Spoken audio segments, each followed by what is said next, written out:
Can you guys measure when people are smiling by working with the app? Even better, from the voice, we can detect joy, reminiscence, nostalgia, happy. There's 48 of these cues that we can monitor. So it doesn't have to do with the smile. It is the voice that's telling us more. There's a condition with dementia that's very common called Sundowning. What it is late in the afternoons, people with dementia often increase agitation significantly for no particular reason. Just agitation, frustration, everything really builds late in the afternoon. So as Sundowning sets in, caregivers and families can use our app to redirect the conversation away from agitation into something happy and positive. Dementia steals memory, but it does not erase a person. And this is what AI for good should be and should look like when humans work for human. Dementia steals memory, but it does not erase a person. And this is what AI for good should be and should look like when humans works for human. Welcome to the Human Protocol, the podcast about staying human while building the future. I am your host, Michael Solomon. Today's episode is tender, it's urgent, and deeply human. I'm joined by Bruce Elliott, and co-founder and CEO of Memory Lanes. And I'm very excited about having this very important conversation with Bruce today. So Bruce, welcome to the Human Protocol. Thank you so much. I'm thrilled to be here, Michael, and share our story with your audience. Awesome. Thank you. And to kick things off, Bruce, we'd like to ask you if you can tell us a little bit about Bruce, and we can take it from there. Cool. So I'm call myself a tech guy, but not a coder, always in business development. Started in the dot-com boom and the dot-com bust, unfortunately, times. Then joined an small online payments company that we took to be one of the largest companies on the AIM exchange in London, competing with PayPal back in the day when Elon Musk was at PayPal. And then moved into to the Isle of Man in the UK from Canada. And eventually found myself sitting in a pub in 2019 with a good friend of mine. And we were talking about our moms, and his mom was 90 at the time with vascular dementia. My mom was 86, sharp as a tack in Canada. We talked about what they had in common, and it was love of old family photos. And I thought, I wonder if we can turn those photos into games. And my friend said, actually, we're turning memories into games. And we started Memory Lane Games the next day. And we started building games to delight our moms, to engage them, to get them talking. And that's all we set out to do. And a little while later, we won some awards with the Mayo Clinic. We worked with 5 national Alzheimer's associations around the world and ran a small clinical trial and had 100,000 downloads. And our games have been played in 134 countries now. Wow, that's amazing. And what a beautiful cause to be fighting for, right? Because here is what I need people to also understand and to think about. When memory starts to fade, right? And we think about this issue that you're trying to tackle via Memory Lanes games, it's really what we owe to each other as humans, right? And the role that technology should play. And this conversation today should tell us a little bit to think about how can technology be leveraged for a greater good, which is part of what I'm very excited about having this conversation with you today. So thank you for going over that. And you just shared how Memory Lane got started, right? And who were you building it first? But when you started thinking about this, Bruce, what did you notice first about maybe anxiety, frustration, or loneliness when memory loss entered your family's life or someone else's life? Well, what we knew right from the beginning, from our own family experience, is frustration is the biggest barrier to adoption.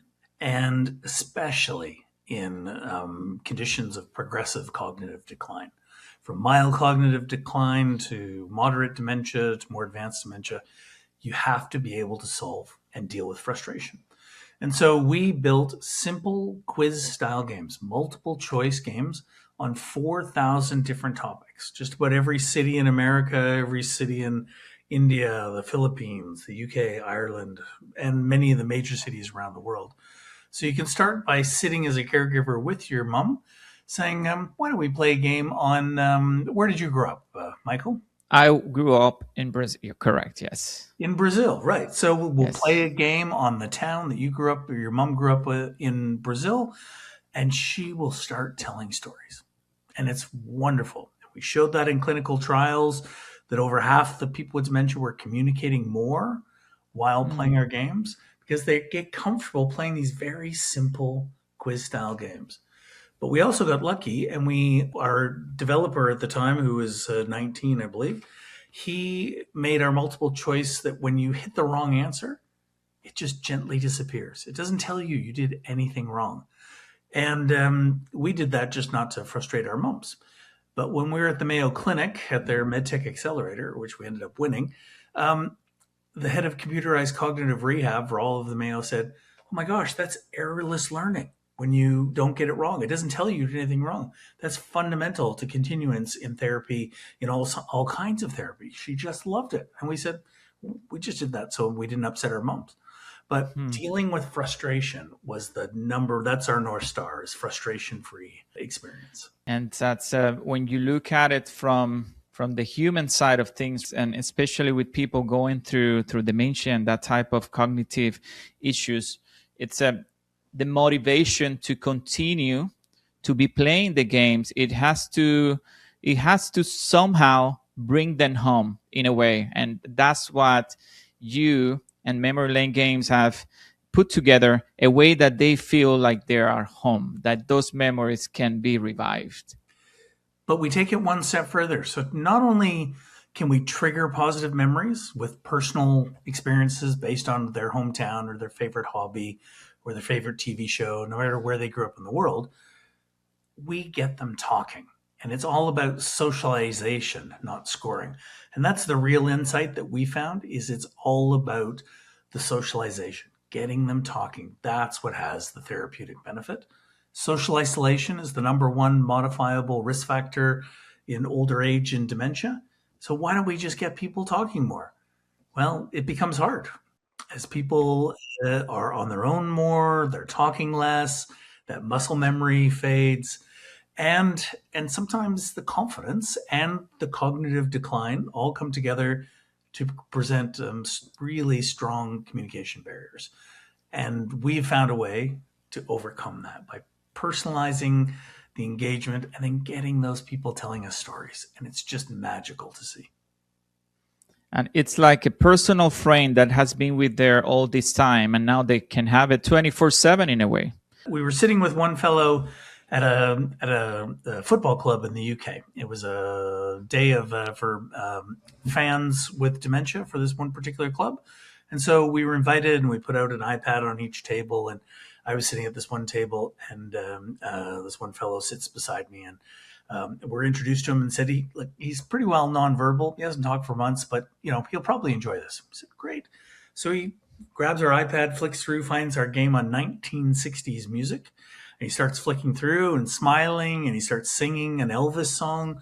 Then he gets to a question on Roy Orbison. And he looks over at me and says, Roy Orbison's a way better singer than Elvis, but Elvis had a better manager. We're going, Wow. oh my God, you're Where absolutely did that right. come from? Exactly. And then at the end, we're gathering up the iPads, and there's a woman in the corner crying. And oh my gosh, we go over, is everything okay? And she said, "Yeah, I'm Colin's caregiver, and I've been working with him for 3 months, and I've never heard him complete a sentence." We Wow. found something he wanted to talk about. And Yeah. that's that personalized agency, that's combined with cognitive stimulation. That's all we're trying to do. And that's the magic what AI, especially with advancing of AI, it's bringing to specific to this app and this platform. It's like the ability to personalize and learn from it, which probably in the past was going to be a little bit harder to build something like this without AI. So we have 4,000 games in our app, and we started building them with students and then volunteers and then with Alzheimer's associations, volunteers from around the world. Now we can build a game in minutes with AI. Yeah. So if we need a game on Baton Rouge, Louisiana, like we did yesterday, we can make a game very quickly, which is wonderful. But Wow. but what we learned, and this was the big breakthrough of this past year, is often caregivers or family members, they sit with the person with dementia and play our games together, and that's where the magic happens. But Mm-hmm. care staff in care homes and home care agencies always don't have time to do that. Yeah. And families, they just sometimes it's a sandwich generation. So mom with dementia is in the corner, the daughter's cooking dinner for her children. It's Yeah. just too busy.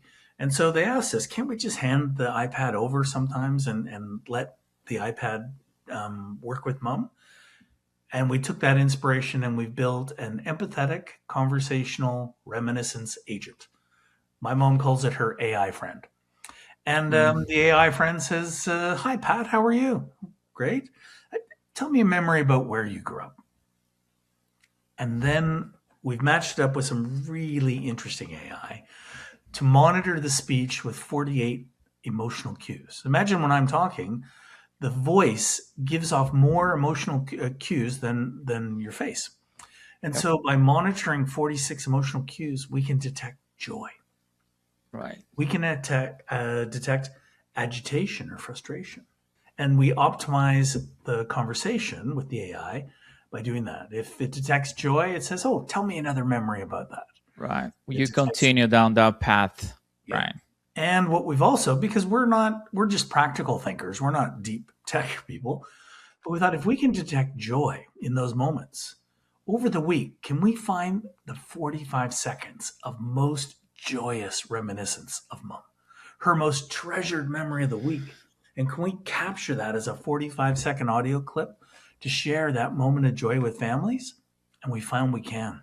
And that's where the magic then happened. When families get those moments of joy, when you visit your mom with dementia, you may drive across town or you may fly or may not see them very Mhm. often, or maybe they live with you, but it's rare that you're there in that moment when mom is right on her game, when she's really positive, there's no distractions, everything's just wonderful. We all treasure those moments, Yeah. but it's hard sometimes, especially with all the communication barriers.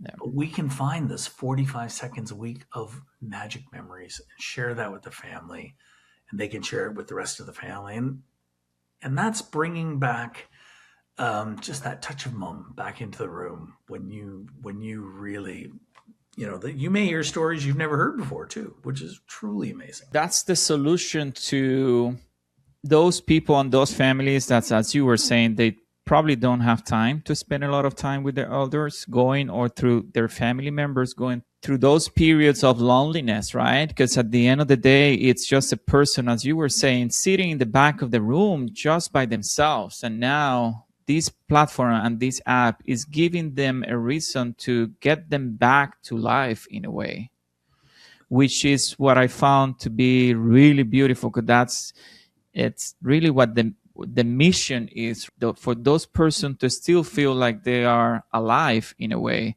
by having those memories and those thoughts and that training on a daily basis. Because if it's becoming their AI friends, as your mom, it's calling it, for example, this is a friend that is there for you anytime, any day of the week, at any time when you need it. It's doesn't have any limit on it. It doesn't have any problems. It's going to be there to help you navigate and transition through your days and weeks in a way. Deeply empathetic is what it's optimized for. Yeah. Infinite patience, because it doesn't mind if you take 30 seconds or 45 seconds to answer the question, right? It's just infinitely And patient. that's key today that a lot of humans don't have lately, Bruce. Patience, right? Exactly. But it also knows the things you're talking about. So our Yeah. LLMs are integrated when you're talking about a hometown. Let's say there's a small town in Brazil that we were talking about. That the AI might say, "Oh, what a beautiful town! The markets on a Wednesday are so wonderful there, and the mountains are so close. Did you ever go up in the mountains?" Those kind of questions trigger positive memories, but then get people talking. And we think this is what AI for good should be about. And you and I talked that when I've got a Google alert for AI for good, it comes in every day, and there's not much in it. Not a lot of news out there. Sadly, I think there should be Mhm. more. We should all be doing more to focus on AI for good like this. Yeah, I agree. And there's really not a lot of what you see in the headlines as far as when people are talking about AI, as far as the technology and everything that we see in the news today, but not a lot about what are we doing, like you and Memory Lane's games, to really help other human beings with the help of AI. And Yeah. this is where the beauty of things are, that people also need to understand that there is a lot of positive that we can leverage this technology for if we try to help other human beings like you guys are doing, which is amazing. Well, I'll share one example. We have 500 games on India because we worked with their National Alzheimer's Association. We've got 250 games on the Philippines for the same reason. And I was in Houston at the Texas Medical Center. We were part of their digital health accelerator. And it dawned on me that we only had 3 games for African Americans. Mm. And oh my gosh, how have I missed this? And so I sat with a team from the Texas Medical Center and we had some great conversations. And one of them invited me to meet her 99-year-old grandma who lived in a lower socioeconomic neighborhood in Houston. She'd been in the same house for 70 years. So we went to her house. And what I realized was we could make a game on her neighborhood. So we did. What was the name of this building? It was a bakery. What was the name? What would you buy in this shop? What would you do here? It was a movie theater. Those kind of things and what was the name of this church? It was her Baptist church. She got so excited. And that to me is the power of AI, that we can take it down to a neighborhood. That's the memories that she remembers, right? That is the excitement that you can't do with a handful of people sitting in a room trying to find the right photos. But if we can get AI to pull that kind of magic through, that to me is powerful. It is. It's definitely it's powerful, and it's also should also make people think that when you think about AI, it doesn't need to be something very complicated that you need to be a tech person to leverage AI. It became with an idea, with a problem to solve. And that's where you saw the opportunity. You say at the beginning, you are not a tech person. You've been in business development your whole life, right? So you are the example that anyone can really, if you think about it on how to leverage for a greater good, you can find use cases on how to implement AI based on the solution, on the problem that you want to find a solution. And you prove that to everyone. You guys did. And I wrote to a number of the large AI LLM companies, some of the medium sized and the large ones, with this idea. I said, we can deliver moments of joy to families in this really unique way by monitoring and optimizing the conversational AI, but really starting with that deep empathetic chats. And I was amazed at how many of them came back to me and said, I love your use case. This is amazing. And we're going, it seemed obvious to us, but it has really surprised people that this is a wonderful use case. Can you guys measure when people are smiling by working with the app? Even better, from the voice, we can detect joy, reminiscence, nostalgia, happy. There's 48 of these cues that we can monitor. So it doesn't have to do with the smile. It is the voice that's telling us more. And the actual goal is to keep human beings more on the joy side of things, that where the agent continue to optimize itself and detect where which emotion is the person going through that time, and then you try to overcome that and always try to take it to where they feel the most joy. And then share that joy with the families who rarely get to experience that moment. How do you share that? We capture the data science models capture the over a week's chats, 15 minutes a day typically. We capture the 45 seconds of the most intense, joyous, all of these cues, conversation. And we clip that as an audio file and we can email that to families, which they That's can share. beautiful. And then imagine get up on a Monday morning and you click on this file that you open, and mom's telling a story about when she was a little girl, went to this place that you might remember her of going to, or a story you may have heard. And she's telling it and having this wonderful conversation with our friendly AI. That's joy. So many memories that they probably without this, they maybe even ever heard about that from their parents because sometimes they just don't know. And in dementia, sometimes people make things up. That Right. comes with it. So you have Right. to, that is part of the, Take it right. You have to take it with a grain of salt as well. Yeah. but the conversations you have when you visit mom or she's in your home are often very stunted, and building that connection, maintaining that connection is hard Yeah. because there's so many competing things going on, and you're never both or rarely both right on that same page at the same time as the disease condition progresses. Something like this can just bring back those moments, and that's what we think is joyful for the families, but also so empowering for the individual because it really builds their own sense of agency because they're thrilled that they can talk and connect and share a Yeah. story. Right? They may not have talked, Yeah. like the fellow at the Colin at the football club may have not have talked for months, and all of a sudden they're sharing that story, and then the families when they visit, because we can also we're just building this model, but we can also share with families. Here's the 5 topics this week.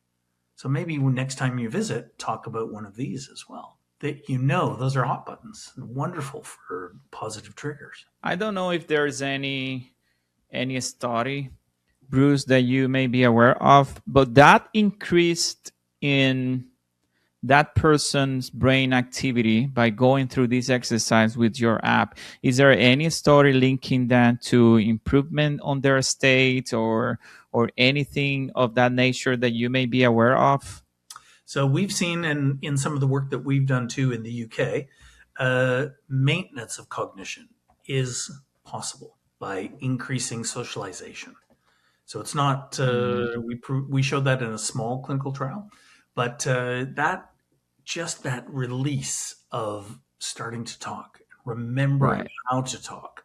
So when your family comes, you're able to talk again. That muscle memory, all of those things we showed in our small clinical pilot that when playing with a caregiver, that over 50% of the people with dementia were communicating more, and importantly, 80% of the caregivers were happier and more relaxed too, which makes the whole experience so much better.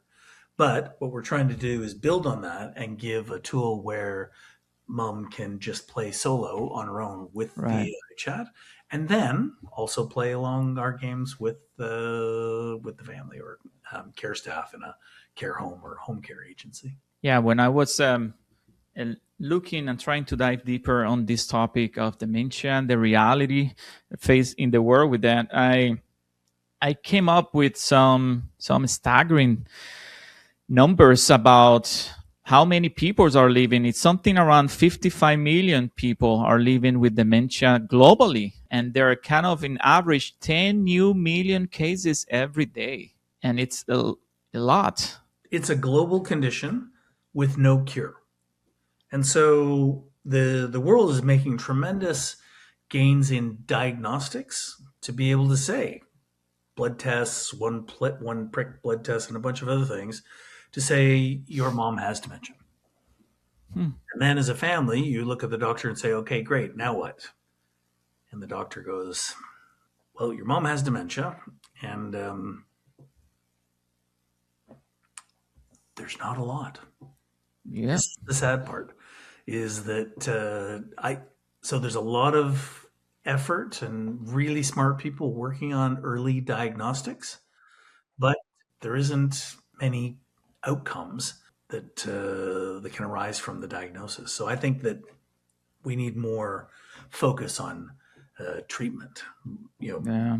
than on pure diagnostics. So it's a relief for your mom when you say, "Yes, your mom has dementia." Okay, great. I understand that now. But what can the family do? There isn't a lot. Yeah.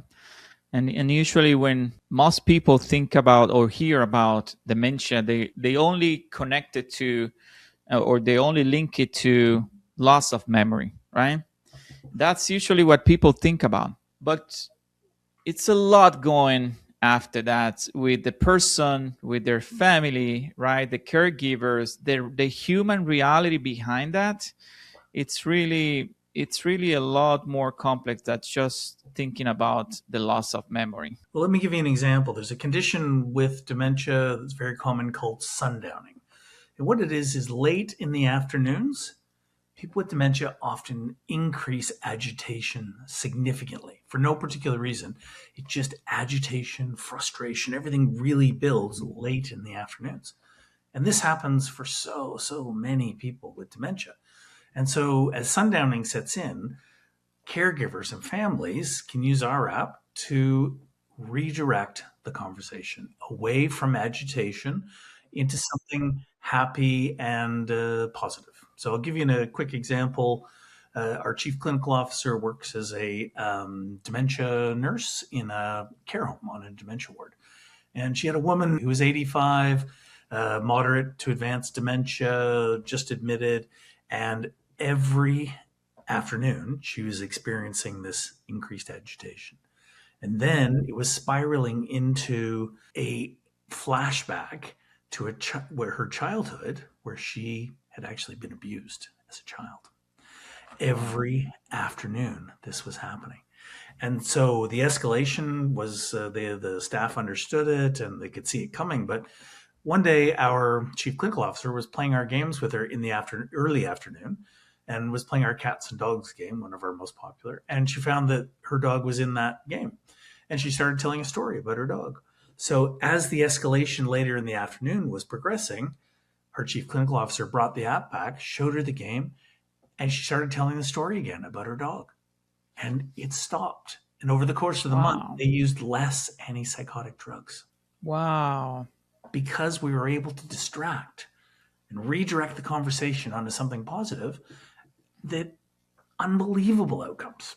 This is amazing. It's amazing to hear about this. It's to listen from it, because it's imagine if this is happening now, if we focus the right energy on trying to approach this from all the different angles that we can approach it, how much information and data we're going to have to be able to connect the dots and try to improve this. So it's really, really, really amazing when I hear all of this, Bruce.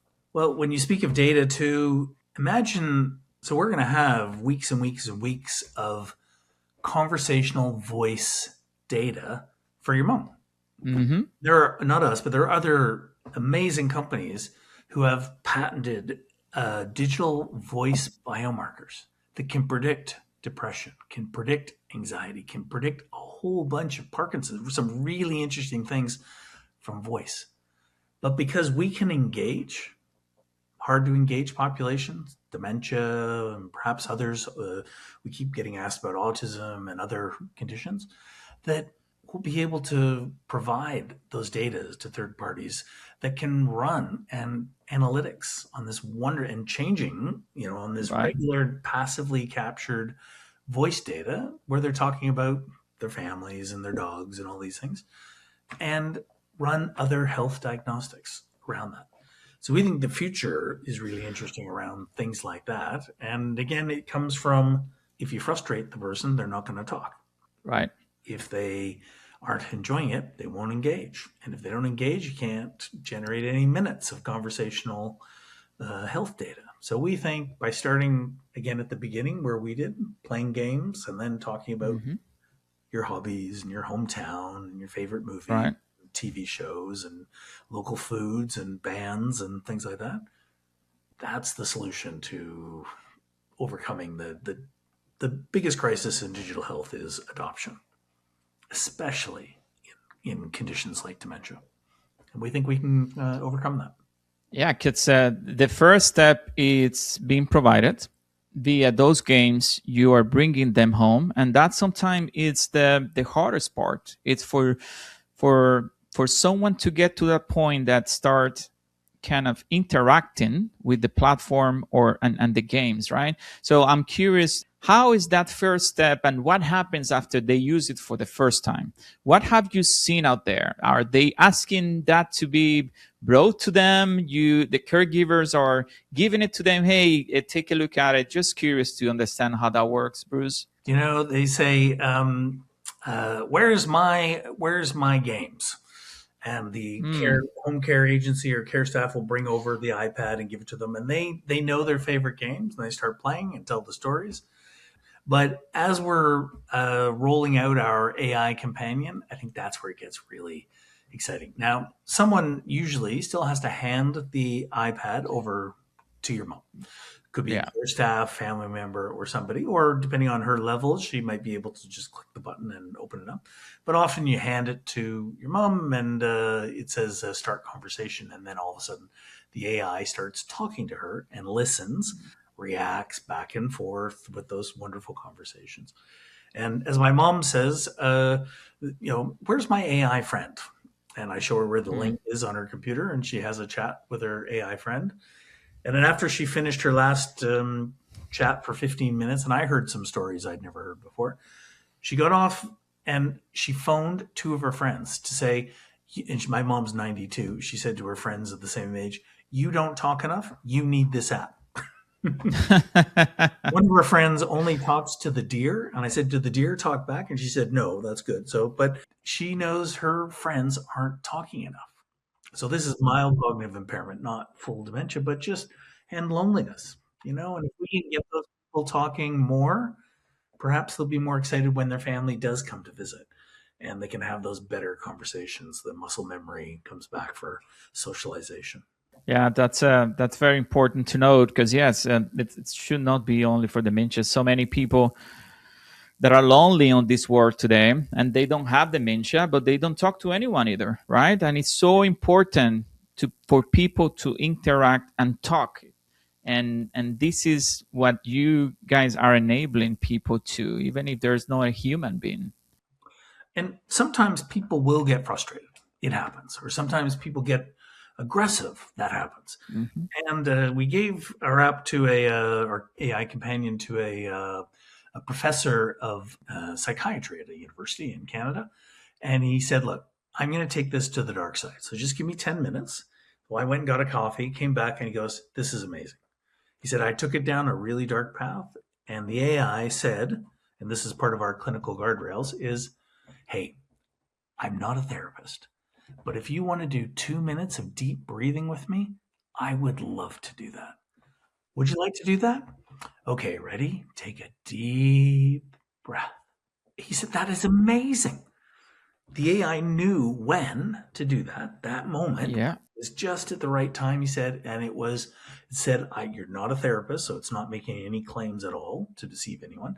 But it just said, "Let's do some deep." Let's do it because I'm hearing something there. Yeah. So you have to be able, again, this is part of managing that engagement, is from joy to apathy to agitation. You have to be able to manage that cycle because It's it the whole cycle. does come up in this, in dementia in particular, all of those things. And so you need your AI to be learning and listening and responding so that you can continue those wonderful conversations. Bruce, I'm sure you are facing many challenges, and what I'm curious to hear from you is how are you treating data privacy, for example, and what may be considered kind of sensitive health related data. And I'm sure from country to country it differs. But is that a big challenge for platforms like the one that you're building that you need to always be thinking about? Absolutely. But we've taken a different approach. We are a general well-being app like Calm or Headspace. So we're not a regulated medical device because it would, for a small startup like us, being regulated in every country, and we're in 134 countries our games have been played to date. It's crazy. But we respect data privacy as our fundamental because we're working with vulnerable populations. So to us, we maintain all of the standards, but we are not taking the regulated approach. We use third parties who will house the regulated voice data, who can run the Mm. digital biomarkers, all those. But for us, it's really important that we maintain that general well-being status, so that we're not excluded from any country, so we can help people all over the world at very low cost. So that, to us, is incredibly important. But also, our AI is trained not to ask for full name, not to ask for addresses, not to ask for any financial details or health conditions. It just gently redirects the conversations. Those things Hmm. are so important because we are that trusted friend, and that's how we manage all that. Yeah, that makes total sense, especially at the stage and the phase that the company is right now on the product, right? It does makes total sense. And thanks for sharing that, Bruce. And and when we talk about AI, right, what does AI mean in your product today? And where do you see the future heading with AI and memory lane games? So we started a year ago creating personalized games with AI. So a game on a new hometown or something like that, very quickly. So that was wonderful. Photos, 6 questions and answers, multiple choice questions. That worked out really well. But for us, it's all about delivering these moments of joy for the individual user with dementia and the family. And to me, that's where we can really, really create magic. And learning more and more about that, what we're finding is our AI, when it successfully redirects a conversation, so it changes the subject to go back to cats and dogs or something to keep the conversation going, that kind of language we can document and share with the family. When we saw this kind of behavior, we used these words and it came to a positive result. You might want to try that based on that exact personalized experience of their mother chatting with the AI, to say, oh, well, when aggression or frustration was really rising, we brought up the topic of Spot, the dog, Hmm. running on the beach in Vancouver. That kind of language we think can be really helpful for individuals. And then longer term with AI, imagine we get 100 million minutes of voice AI across all countries in the world. Right. And we can detect those who are playing games on the Philippines in all the different countries and looking at different really interesting data sets that can really, really help, again, with the taking it beyond just an engagement activity into Right. there is diagnosis, but to me, it's all about the treatments as we move forward. We discover new ways of dealing with this. But for us, AI is helping us deliver joy to Hmm. individuals with dementia and their families, and we think that that's a lot. Yeah, that's the beauty. That's the beauty of it all, especially for those that are really in very dark places, right? It's kind of bringing them to the light in a way. But we need help. We're a small startup. We have this amazing plan that has been embraced by some of the big AI companies, which is spectacular. This vision of ours of being able to optimize conversational reminiscence for hard to engage populations is really getting people excited. But we need partners for grants, academic partners in the U.S., corporate partners, and grants to help us continue to develop this direction. And as a small startup, Yeah. it's not easy. And as you and I Yeah. talked about before, AI for good, it's hard. It's hard and it's not cheap. It's not free, right?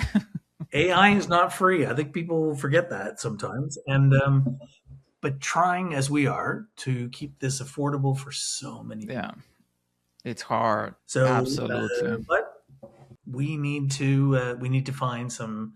Say our purpose attracts talent, and it's true. And so we've had wonderful support. But if there's anyone in your audience who would like to help, we'd love to chat with them. If there's anyone who would like to run a clinical trial with us, if there's anyone who is in AI development who would like to participate with us, or any granting bodies as well, we really welcome those conversations. Yeah. All help, even if it's small help, it's help at the end of the day, right? And what I think people sometimes forget is that they think, oh, but how can I help? There are so many ways that we all can help, right? It doesn't need to be with a lot of money. It can be with your time. It can be with your skill, right? Especially if we want to be part of such a special mission-driven company and product like this is, right? That it's really helping human beings Yes. when they need it the most, which is, to me, it's really, really special. So anyone that can be listening today or in the future, reach out if you think Please. that you could help, that you're going to be doing great help for really for humanity. We all know someone impacted with dementia one way or the other, even if it's not directly, right, Bruce, with a friend or someone we know. It's really a health condition that's impacting a lot of people. And with the help from your community and others, that we can bring up just a little bit of joy into the lives of both the Yeah. person with dementia and their loved ones. And that is so Yes. rare, right? But AI can help us deliver that. And I think that's what, again, we're not really smart dev kind of people, but we just looked at this and going, I wonder if we can do that. And we found some smart people who say, yes, actually, that makes a lot of sense. And that's our It's approach. a movement, right? It's a movement. And beyond the product, it's really the mission, what's driving this, and what people should feel compelled to be part of it, right? Helping others. There's nothing more beautiful than that. All right, Bruce, anything else that you would like to share with us today? I'd like to share some thoughts about AI for good and maybe others who are looking at starting the project. I think we all need to think of bold ideas, but in really, really simple ways. Just like Mm-hmm. I told you, the sitting in a pub talking about our mums, thinking about, oh, I wonder if we can turn memories into games. And oh, actually, we're turning memories into games. And these simple ideas are actually now becoming possible with AI. We all need some help, and accelerators around the world are. We won the Mayo Clinic and ASU MedTech Accelerator. We participated in the Texas Medical Center Digital Health Innovation Accelerator. We were part of the Longitude Prize for AI in Dementia Accelerator. So we were embraced by a number of really wonderful groups who looked at us. And when we were at the Mayo Clinic MedTech Accelerator, there was a company that just closed their Series A for 10 million. There was another that had 19 patents. There was somebody else doing diagnostics of kidneys by retinal scans, and like amazing stuff. But we won because they said they'd never seen anything this simple yet this scalable. So, and this was before our AI, just for our game. So I think that we should have confidence to move forward with some of these decisions, and writing to a number of the LLMs. And if you've got something valid, then you'll get some response. But think about it and be respectful of people's time. But I think it's really important to be doing things for the right reasons and having a personal story, a passion that we tell startups that when you start, sometimes all you have is a story. So you better be a good storyteller. Yes, absolutely. Because sometimes that's all you have to start with. Exactly. So you need to work on that, and part of that comes from personal connection to the Yeah. solutions that you're doing. But reaching out to people like yourself. I mean, this is the kind of thing that we need to amplify Yeah. this need. And I also think that there isn't enough AI for good. So I think, please, everyone, champion. You see anything that's really interesting for AI for good, celebrate it, amplify it, because we're just not seeing enough of that, I think, around the world. Yeah, totally on point there. And this is what the beauty of it all is, right? As you were saying, it starts simple. It's you don't need to be a tech person, you don't need to be a young person, right? anyone anyone with something that they are passionate about, that they feel compelled to work on. AI and these new technologies, they are facilitating a lot, getting from the idea to the actual implementation of the product. And that's something that we all need to think about when we look into the future. Yes, you may not need to be a developer, but you just need to come up with the idea, with the problem that you're trying to solve. That's where everything gets started. And with the help of AI, you can then try to visualize the rest, right? In a way. And especially related to memory lane games, what since you've been talking, I've been thinking about, Bruce, it's like, what is the future of care, of healthcare, for example, and how technology can help really deliver more humanity, right? Because at the end of the day, care means that if you don't have someone to pay attention to the person while the person is there, technology can help to kind of fill in the gap and in the emptiness that may be their days in a way that they feel more present, right? And try to bring those memories back to them and try to bring that humanity back to sometime those, to the body and the being. And that's where I think dignity comes from, right? With that connection that platform like yours is providing to these people. They are connected. They are having a connection there. They are talking more, and you're even measuring when joy on during their days. I think that's such a beautiful thing. Well, you said dignity, and I think that's probably the biggest. Yeah. And part of that dignity comes from language. The caregiver may not speak the first language of the person they're caring for. And the AI should be able to pick up that language and chat in that language. Why not? And reminisce in that language and get people excited in that language. Why not? Those are the Yeah. kind of things that I think are so powerful. You just mentioned something that I talk every day. It's not because you are talking to an AI, because sometimes I think, Bruce, this whole conversation about AI have people on the extreme side of it. Like you are enemies when you should not. Not because you're talking to an AI or a human, will the human be show empathy to you just because it's human. That does not happen all the time. And it's not because the AI is not a real person that you cannot have empathy on the Yeah. conversation with the AI. So it's like people put one in front of the other, like they are on the extremes. And it's not really because you are talking to a human being, for example, in customer support, that that person will treat you with empathy. Sometimes you have human beings that they don't know what empathy is, right? But you can configure an AI to show and have all the time it show you empathy in your conversations. So we're hearing that voice is the new UX, right? We talk to our chatbots. So getting that right, I think, creates that tremendous opportunity to bring empathy in, to bring infinite patience, to bring knowledge about your hometown, to remember what your favorite foods were, and so we can make a joke Mhm. about that on a particular day, or those kind of things. I think this is what AI can do, is Yeah, in a good way, but it needs guardrails, like we said, yeah. for agitation or frustration. You need to be able to manage those, redirection, but those are just techniques. But the whole principle of getting people talking, yes. It makes it all worth it for sure. Absolutely. Yeah.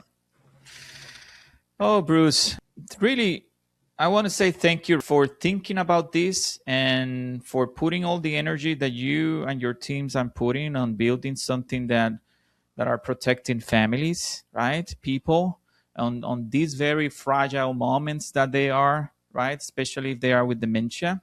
To me, this is really an inspiration, and I want to thank you for sharing your journey with us. It has been really, really inspiring to listen from you and your team what you're doing and the early signs of how you're bringing joy and dignity back to people. So really thank you for sharing that with us today.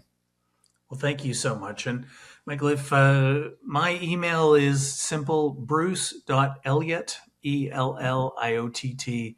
at memorylanegames.com. And I'd love to hear of other people who are doing AI for good or anybody who's interested to help us. I just love to connect. So thank you Yeah. for the opportunity to share with your audience. And wow, I've really enjoyed this chat. Yep, anytime. And I'm going to make sure that I put all the contact information when we release the episode, because I think I Great. think you're going to start hearing from more people as you move forward on your mission. And I'll be also making sure that I check with you to see how things are going, Bruce, and getting updates from you in the future as well. Okay. Great. Well, we need some help to progress, but we're excited about the vision, and we're just bringing little bits of joy to people. Absolutely. That's the beautiful part of all the mission. So thank you for that. And if this episode moved you when you listen to it or you're watching it, make sure that you share this with someone that is caring for a parent or a friend, right? And we all need help. This mission needs help. And follow us in the Human Protocol and join us every week as we explore what does it mean to stay human while building the future. Thank you all, and talk to you soon. Take care.